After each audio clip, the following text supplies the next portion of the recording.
They feared it, but not for the reason. When Michael Jordan, the most feared competitor in basketball history, admits he feared Larry Bird, you know this isn't just another NBA tale. This is something deeper than stats, trophies, or highlight reels. Players didn't just fear Bird's game, they feared his mind. Larry would tell you exactly how he was going to score, then do it, and you couldn't stop him even if you knew what was coming, and it wasn't just Jordan. Magic Johnson, Dominique Wilkins, Gary Payton, even Kobe Bryant, all of them at one point felt the same chill. So what was it that made Larry Bird so terrifying? On paper, his resume almost looks unreal. 3 championships, 3 consecutive MVPs, a feat only Bill Russell and Wilt Chamberlain had achieved before him. 12 All-Star selections, Rookie of the Year, and a spot among the game's immortals. He was, without question, a generational force. But that's the twist.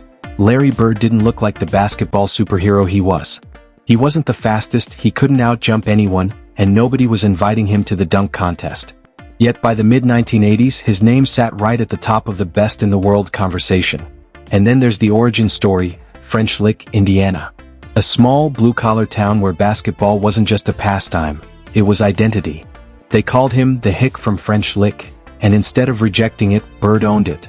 He grew up in a big family with little money where every game meant something. Basketball wasn't just a sport, it was his way out. By the time he arrived at Indiana State, it wasn't about personal glory anymore. He took a program no one cared about and dragged it into the national spotlight through sheer will and fire. Michigan State controls. Donnelly in the backcourt. The key, many feel, to beating Michigan State is to take... That 1979 NCAA title game against Magic Johnson's Michigan State still stands as one of the most watched college basketball games ever. And here's the thing, Larry Bird didn't even win. Magic's team was simply too stacked. But the miracle wasn't in the outcome, it was in the journey. The fact that Bird dragged tiny Indiana State all the way to the national championship was nothing short of legendary. Before him, the Sycamores were invisible.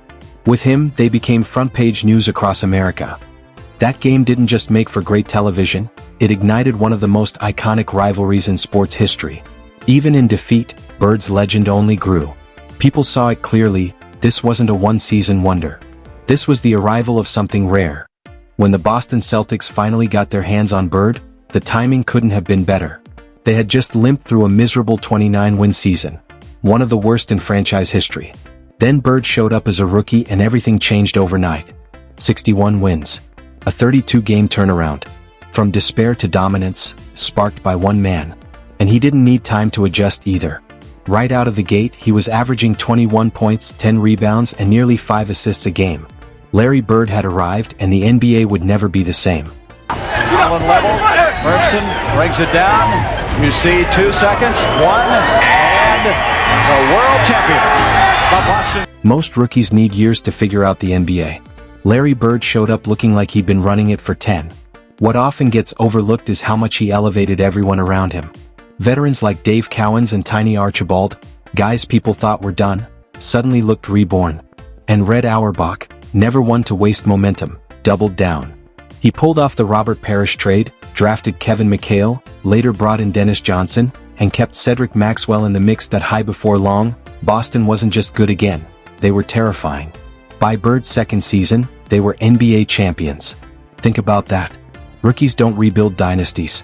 But Larry did it in real time. At first, the league's reaction was pure respect. Respect for his stats, his toughness, his unshakable presence, and the way he made the Celtics matter again. But respect only goes so far. Fear runs deeper.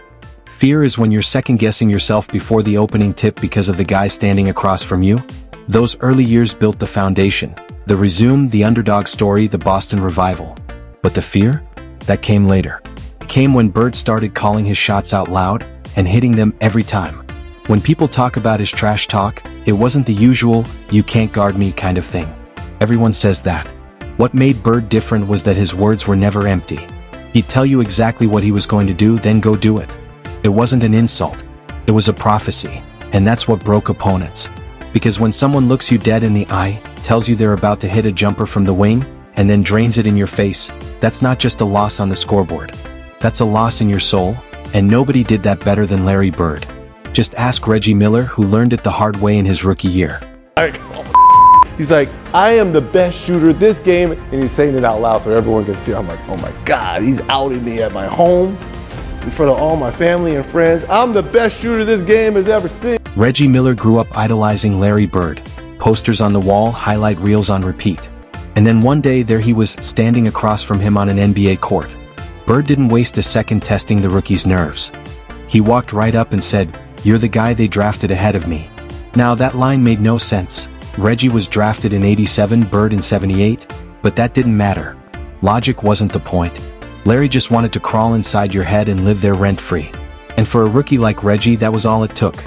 Moments later, Bird went to work, burying jumper after jumper, each one sharper than the last, like he was teaching a lesson.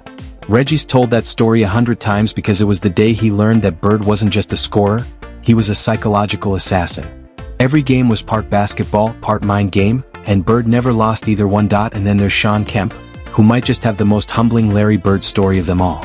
Let me know from the start of the game what he was gonna do. He really did. He let me know. Before the game, he told me, he was like, he just shook his head at me. He said, "Man, it's gonna be up nice for you." So what did he put up? I think he gave me, what he gave me, I think he gave me 40. Sean Kemp was the definition of raw talent.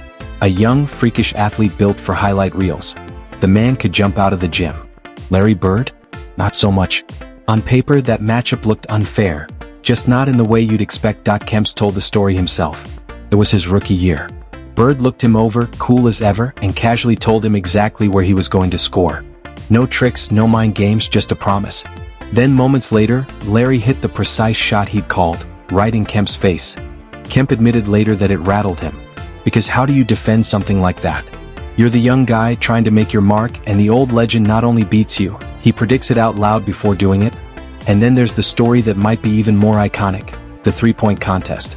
The one that didn't even happen during a game.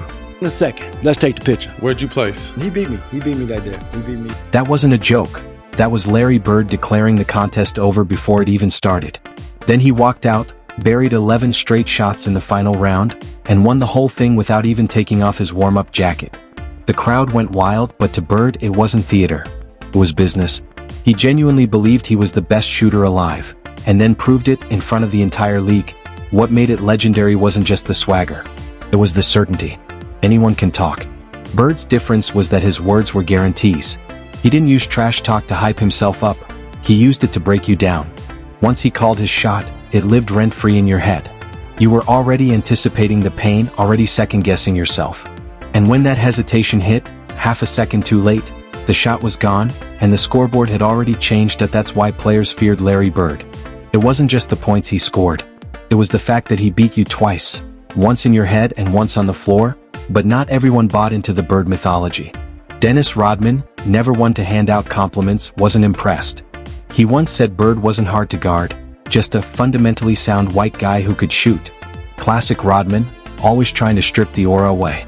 And then, of course, he took it even further. Bird played in this era, I think he'd be in Europe. But here's the thing. Even when Dennis Rodman tried to tear Larry Bird down, he accidentally proved the point. Bird didn't strike fear because he was explosive or flashy. He scared people because he made the fundamentals feel inevitable. For defenders like Rodman, who thrived on chaos and unpredictability, Bird was maddening. He wasn't out there dazzling anyone. He was boring you to death, with a move you'd seen 1,000 times, and still hitting it after telling you exactly what he was about to do. That was the genius. Bird weaponized predictability. Every called shot, every calmly delivered prophecy, built the same message. Once Larry decided how a possession would end, your fate was sealed. Wasn't trash talk.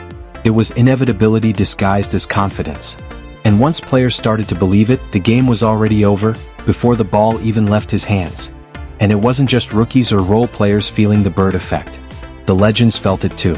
Take Magic Johnson. Their rivalry practically built modern basketball. It started with that 1979 NCAA championship, one of the most watched college games of all time, and carried straight into the NBA, where Celtics versus Lakers became the league's heartbeat through the 80s. Magic has always admitted that Bird wasn't just his rival. He was his ultimate measure. Magic brought the flash, the speed, the showtime energy. Bird countered with ice-cold precision. He could slow the game down to his rhythm, dissect you piece by piece, and still walk away the winner. Those battles weren't just games, they were events. They were cultural moments. And when Magic himself says that Larry Bird was the toughest competitor he ever faced, well, you don't need to take my word for it. Just watch the tape. Boy, he can play, man.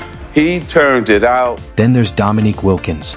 Everyone remembers the 1988 Eastern Conference semifinals, the night he and Larry Bird went blow for blow, shot for shot. Dominique lit up the Celtics for 47 points. Bird answered with 34. But it wasn't the total that mattered. It was when those points came. In the fourth quarter, Bird caught fire, dropping 20 in a single stretch, each bucket slicing deeper than the last. Dominique later called it the greatest game ever played between two forwards. And even though the Hawks fell short, he admitted afterward, Bird had something different. That duel became the stuff of legend, not because one man dominated, but because both reached their absolute peak, and Bird still found a way to win. For a player like Dominique, whose entire game was built on unshakable confidence, to tip his hat like that says everything about the respect Bird commanded in real time. Then came Gary Payton, the glove, one of the fiercest talkers in NBA history. Normally, Payton never stopped chirping. But even he said Bird's trash talk was on another level. Payton remembered being stunned that Bird didn't talk nonsense. He talked details. Exact plays. Exact spots. Exact outcomes. Payton called it disrespectful and beautiful at the same time. Because it wasn't just mind games, it was execution. Bird wasn't trying to psych you out.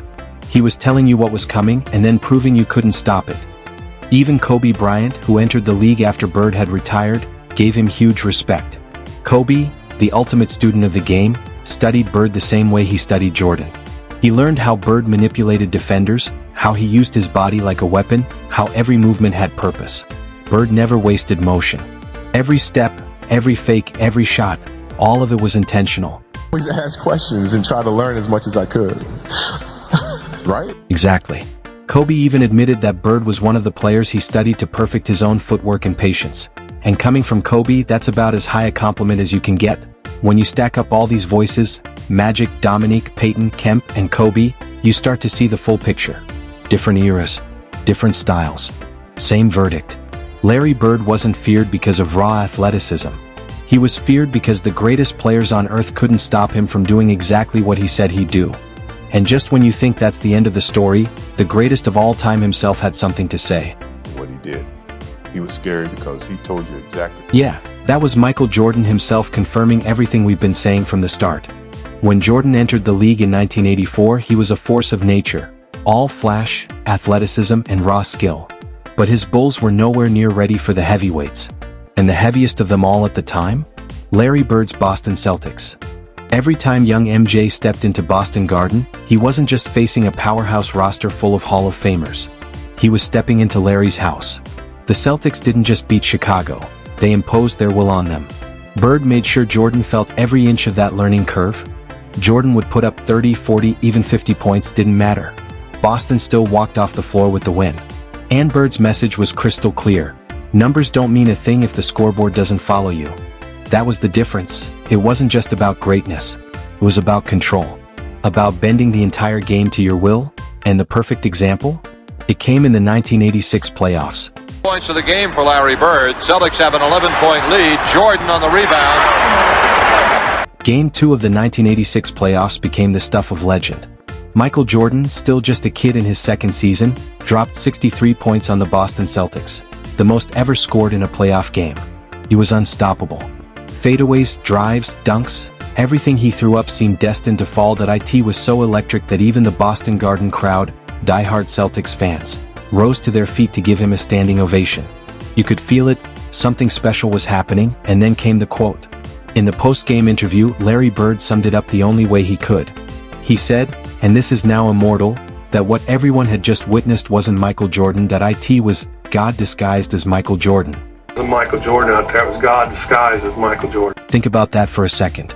The best player in the world looked across the court, saw a 23-year-old kid dropping the most points ever in a playoff game and called him divine. But here's the twist. Even on Jordan's greatest night, the Celtics still won. Bird put up 36 points, 12 rebounds, and 8 assists, quietly reminding everyone that brilliance is nice, but victory is the only stat that really matters. That game stuck with Jordan. Because if you look at how MJ later built his own mental empire, the trash talk, the psychological warfare, the obsession with proving points, you can trace the blueprint right back to Bird. Jordan learned from watching how Larry broke opponents down without saying much, then turned that formula into something feral. He'd tell you he was going to drop 40, then hang 55. He'd invent slights just to stoke the fire. People talk about Kobe studying Jordan, but the truth is Jordan studied Bird. And that's the crazy part, Jordan feared no one. But when he talks about Larry, the tone shifts. It's not swagger. It's not ego. It's reverence, tinged with just a little fear. And if Michael Jordan admits he felt that, the argument ends right there. Because Bird's genius wasn't just in his skill, it was in his formula. Step 1, shot making. Compact release, perfect balance, limitless range. Step 2, footwork, the subtle shifts, pivots, and fakes that froze defenders in place. Step 3, passing, the bait, the trap, and the laser-accurate punish. Together, those weren't just moves. They were inevitabilities. That's why people called Bird predictable, and why that predictability was the trap. Everyone knew his plays. No one could stop them. Watch the Portland game where he played almost entirely left-handed. That's the formula in pure form. Controlled, deliberate, inevitable. Larry Bird didn't just play basketball. He scripted it. All of us and the media, he said, tomorrow night's the last game of the trip. I'm going to play this one left-handed. Bird against Kersey. Bird's confidence was so absolute that he once switched hands mid-game, hit layups and jumpers left-handed, and still walked away with a monster triple-double. That wasn't showboating, it was proof. Proof that when Larry said he could play any way he wanted, it wasn't just talk. Then there's the legendary Xavier McDaniel game winner. Bird told him exactly how it would go down, where he'd catch it, how many dribbles he'd take, and from what spot he'd bury it. And of course he did. But for all the rhythm and repetition that made his game unstoppable, the real test came when that rhythm broke, when the shots stopped falling or his body started giving out. Because for every story of Bird calling his shot and backing it up, there were nights when the magic missed. Nights that reminded everyone that Larry wasn't a myth. He was mortal. By the late 80s, his body began to betray him. Chronic back pain made it hard for him to even sit, let alone grind through 40 minutes of basketball. Surgeries, rehab, and time away chipped at his dominance. Yet, instead of diminishing his legend, those struggles deepened it. Every comeback, every flash of vintage Bird meant more because you could see the cost it took to get there. And when the rhythm returned, when the Garden lights hit that old parquet floor, it was like the whole building came alive with him. Dominique Wilkins once said playing Bird in Boston was different. You weren't just up against a man, you were fighting the crowd, the floor, and history itself. Boston Garden wasn't a backdrop. It was an amplifier. Cramped, hot, heavy air that made you sweat before warm-ups. The parquet floor had dead spots only the Celtics knew, and Bird used every inch of it. The rims, the echoes, the noise, all of it tilted in his favor. And the fans? They weren't just loud, they were merciless. Every Bird jumper brought a roar. Every miss from an opponent drew a smirk. If you were the poor guy getting torched that night, the whole arena made sure you felt it. And then there was the Team Auerbach's culture of intimidation. Parrish, McHale, Dennis Johnson, Maxwell. Those weren't just teammates. They were enforcers. You touched Larry, you paid for it. That's why facing Bird in the Garden wasn't just about guarding one man. It was about surviving a system, a city, a legacy that refused to lose. So that leads to the real question. What happens if you drop Larry Bird into today's NBA? Sure, today's game is faster, longer, and more athletic. But Bird's toolkit, shooting, vision, passing, and control, was built for this era. A 6 feet 9 inches forward who could rebound, run an offense, and kill you from deep? That's not old school. That's the modern blueprint. Bird didn't need viral dunks or choreographed celebrations. His trash talk wasn't a tweet, it was a prophecy delivered face to face. And the so-called slow pace? That was an illusion. Like Luka Doncic today, Bird controlled tempo. He made defenders dance to his rhythm. Decades before analytics made that cool. So no, Larry wouldn't just survive in today's NBA. He'd thrive. The real question isn't whether Bird could hang in this generation, it's whether this generation could handle him. And if your gut says no, well, you might want to hit that like button, drop your take in the comments, and subscribe, because this debate is just getting started.